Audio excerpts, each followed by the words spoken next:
Our story begins in Oakhaven, a town much like many others across the rural landscape, once vibrant, now teetering on the edge of economic despair. For generations, its lifeblood flowed from the sprawling lumber mills and the rich, fertile soil that yielded abundant harvests. But as industries shifted and climates changed, Oakhaven's prosperity began to wane. Young people left for the cities, storefronts became vacant, and a quiet sense of resignation settled over the community. The town was beautiful, but its spirit was slowly fading, searching for a spark of hope. Amidst this quiet decline lived Elias Thorne. Elias wasn't a man of grand speeches or boisterous claims. He was an observer, a thinker, someone who spent more time listening to the land and the whispers of technological possibility than to the conventional wisdom of the town elders. While others lamented the past, Elias was quietly envisioning a future that looked dramatically different from Oakhaven's historical reliance on traditional methods. His quiet demeanor often led people to underestimate the depth of his conviction and the boldness of his ideas. The heart of Oakhaven's economic struggle lay in the closure of its largest employer, the old Greenleaf timber mill. For over a century, the mill provided steady jobs and anchored the local economy. Its cessation created a domino effect, leading to fewer customers for local businesses and a palpable decrease in civic engagement. Farmland, once productive, faced issues with changing weather patterns and decreasing yields, making traditional agriculture increasingly precarious. The town was facing a multifaceted crisis, with no clear path forward emerging from its long-standing traditions. It was against this backdrop of fading hope that Elias Thorne finally unveiled his plan.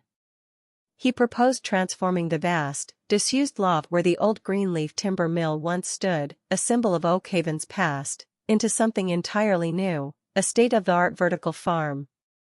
He saw not decaying concrete and rusted machinery, but a blank canvas for innovation, a way to reclaim the town's agricultural heritage through modern technology.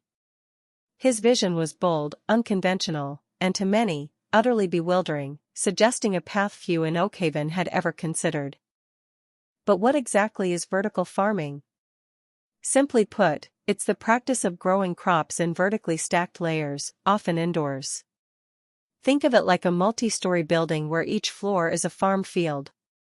This method often integrates controlled environment agriculture, which means we precisely manage temperature, light, humidity, and nutrients.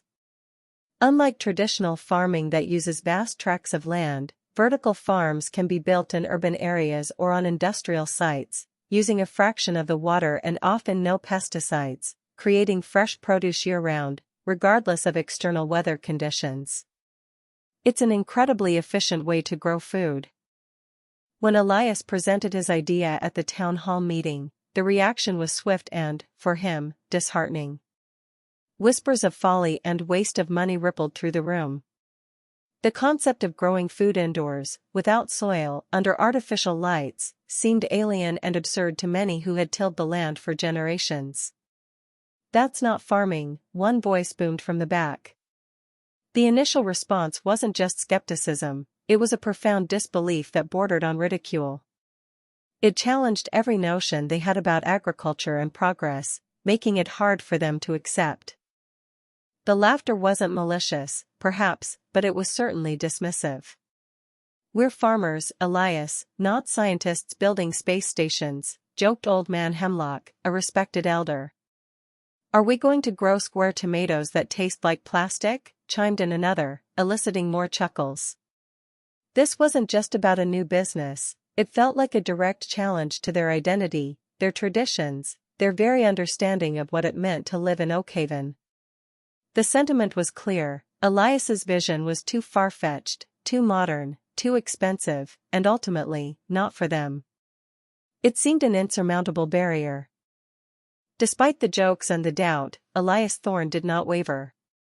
He understood that his vision was radically different, and that change, especially profound change, often first evokes resistance. He believed deeply in the potential of vertical farming to solve Oakhaven's specific problems: job creation, food security, and environmental sustainability.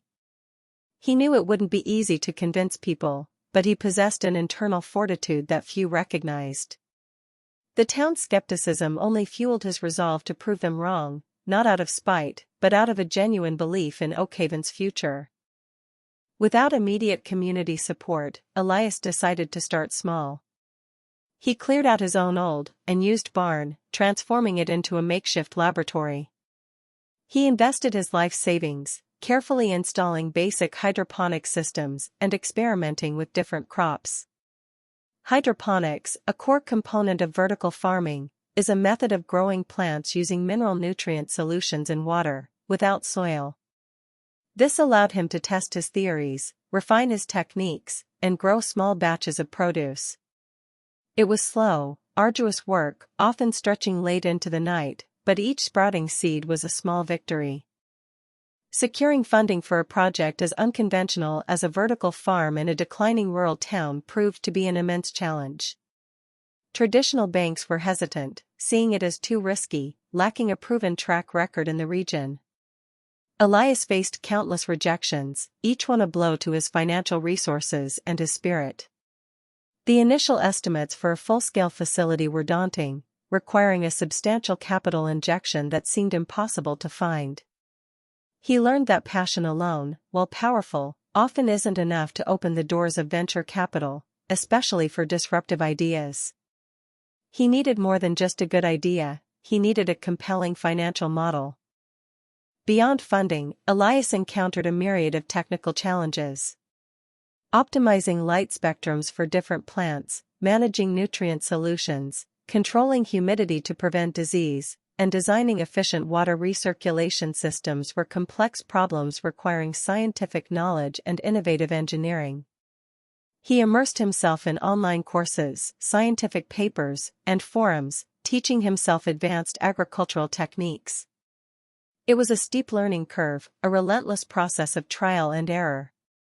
Some early crops failed, some systems malfunctioned, but with each setback, Elias gained invaluable knowledge, slowly transforming his barn into a functional, if small, model of his larger vision. After nearly 2 years of solitary work, a glimmer of hope appeared. Elias's small barn operation began to consistently yield high-quality produce. His lettuce was crisper, his herbs more fragrant, and his tomatoes richer in flavor than anything grown traditionally in the region. He started selling small batches to a few local restaurants and a farmer's market in a neighboring town, carefully avoiding Oakhaven's skeptical gaze. The positive feedback was a crucial validation, not just of his methods, but of the superior product quality. This small success, though largely unnoticed in Oakhaven, bolstered his belief that his grand plan could work. Word of Elias's remarkable produce eventually reached Evelyn Reed, a retired agricultural venture capitalist who had recently moved to a nearby estate seeking quiet.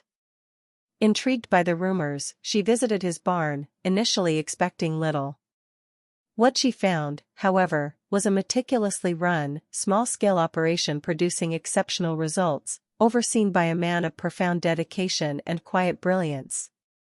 Evelyn, with her deep understanding of agricultural innovation and financial investment, saw Elias's potential. She became his unlikely ally, offering not just capital, but invaluable mentorship and a belief in his vision that mirrored his own. This partnership was the turning point. With Evelyn's investment and guidance, Elias's dream rapidly transitioned from barn prototype to large-scale reality. Construction began on the abandoned Greenleaf timber mill site. Local contractors, initially skeptical, were now hired, bringing much-needed jobs back to Oakhaven. The town watched as the rusted skeleton of the old mill was transformed. Modern steel and glass structures rose, equipped with advanced climate control systems, LED lighting, and automated nutrient delivery. It was a stark visual testament to change, an undeniable sign that something significant was happening, slowly silencing the lingering whispers of doubt. The day of the first grand harvest was met with cautious excitement. Townspeople, many of whom had left just a few years prior, gathered to witness the unveiling of Oakhaven Greens, the new vertical farm. Inside, rows of vibrant greens, herbs, and specialty crops flourished under controlled conditions. The sheer abundance, the efficiency, and the undeniable freshness of the produce were simply astonishing. For the first time, seeing was truly believing. The farm wasn't just a place that grew food, it was a beacon of what was possible when innovation met perseverance, a tangible symbol of a future they could touch and taste. The impact of Oak Haven Greens on the town's economy was almost immediate and profound. The farm created dozens of well-paying jobs, from agricultural technicians to distribution managers, attracting skilled workers and even drawing some of Oak Haven's youth back home. Local businesses, once struggling, saw a surge in demand as new residents and farm employees invigorated the local economy. Oak Haven Greens also partnered with local schools to provide fresh, healthy produce, improving community health and fostering a new generation's interest in sustainable agriculture. The local economy blossomed, reflecting the vibrancy of the farm itself. With tangible proof of success, Oak Haven's sentiment toward Elias Thorne transformed entirely. The laughter turned to admiration, the skepticism to pride. Elias, once the quiet eccentric, became the town's unlikely hero. The vertical farm wasn't just an economic engine, it became a source of collective identity and pride, a symbol of their resilience and willingness to embrace change. The town now understood that farming could evolve, that tradition could meet innovation, and that a single visionary idea, no matter how outlandish it first seemed, could bring about a brighter future for everyone. Oak Haven had truly found its new purpose. Elias Thorne, still humble and quiet, had achieved what many deemed impossible. He didn't seek fanfare or accolades, his satisfaction came from seeing Oak Haven thrive once more. His journey underscores a vital lesson: true progress often begins with an unconventional idea, championed by someone with the courage to withstand initial ridicule. Elias proved that challenging the status quo, even when it means standing alone, can ultimately yield the most profound and positive transformations. His vision had not only revitalized his hometown but also demonstrated a powerful model for sustainable development in other struggling communities. Oak Haven Greens quickly became a national model for sustainable economic revitalization. Delegations from other struggling towns, urban planners, and agricultural experts visited, eager to learn from Elias's success. His blueprint for transforming abandoned industrial spaces into productive, green hubs offered a scalable solution for communities facing similar challenges.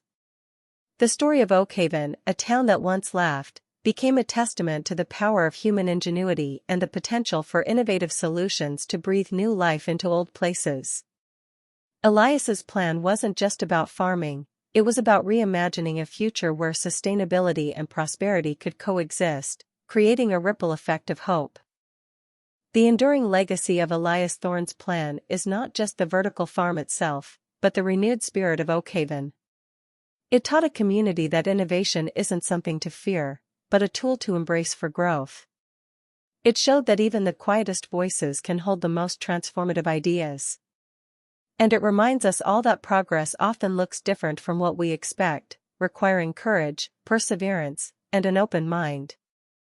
Elias Thorne, the man the town laughed at, ultimately gave Oak Haven something far more valuable than a successful business. He gave them a future, and a profound belief in their own capacity for change.